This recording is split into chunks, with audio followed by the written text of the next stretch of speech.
రాజీవ్ యువ వికాసం పెడితే సిబిల్ స్కోర్ ఉండాలని CIBIL score BC SC ST పోరగాల దగ్గర ఉందా సిబిల్ స్కోర్ ఉండాలట బీసీ ఎస్సీ ఎస్టీ పోరగాల దగ్గర సిబిల్ స్కోర్ నాది తిండికి గచ్చిలేక బతుకుతా ఉంటే సిబిల్ స్కోర్ కావాలా ఇప్పుడు సిబిల్ స్కోర్ ఆధారంగా లోన్లట అంటే మనకు కూడా కాదన్నట్టు కాదు కంప్లీట్గా అప్పర్ కాస్ట్ పోరగాళ్ళకి ఇచ్చేటువంటి పథకం స్కోర్ లేదు లోన్ లేదు కథం ఆ స్కోర్ లేదు ఈ లోన్ లేదు అటు పెట్టుబడి సాయం లేదు కళ్ళాలలో ఒడ్లు కొనుడు లేదు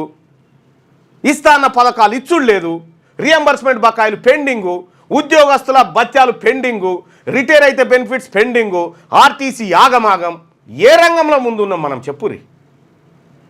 ఏ రంగం ఇవి చెప్పేతానుకేనా ఒక ముఖ్యమంత్రి గారు గద్దె మీదకి ఎక్కి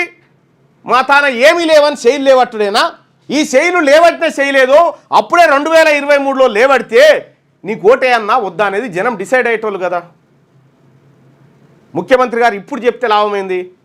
ఇప్పుడు చెప్పడం అంటే ఏందన్నట్టు దీన్ని మోసం అంటారు దీన్ని రాజకీయ పరిభాషలో చెప్పాలంటే ఒక మోసం ఇది ప్రజలను నయవంచనకు గురి చేయడం నమ్మించి నయవంచనకు గురి చేసేటువంటి కార్యక్రమం నీకు తెలియదా ఆ రోజు ఆర్థిక పరిస్థితి ఇట్లుందని పోనీ ఇంత దివాలా తీసింది కదా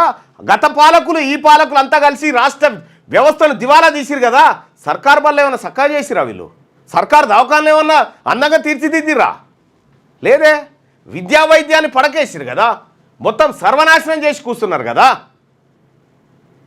మరి ఇటువంటి సందర్భంలో ఇంకా ఈయన పోగానే మళ్ళీ ఆయన బాగా చేయలేదా నేను నిన్ను చూసినాం కదనా ఇదివరకే నిన్ను చూస్తే తెలుగుదేశాన్ని చూస్తే కాంగ్రెస్ను చూస్తే అందరినీ చూస్తే ఇంకా చూడాల్సిందే వాళ్ళనయా అన్ని కుండలలో గదే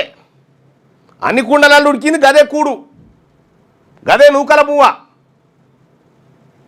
వాళ్ళు మాత్రం బాస్మతి బియ్యం తిని బతుకుతా ఉన్నారు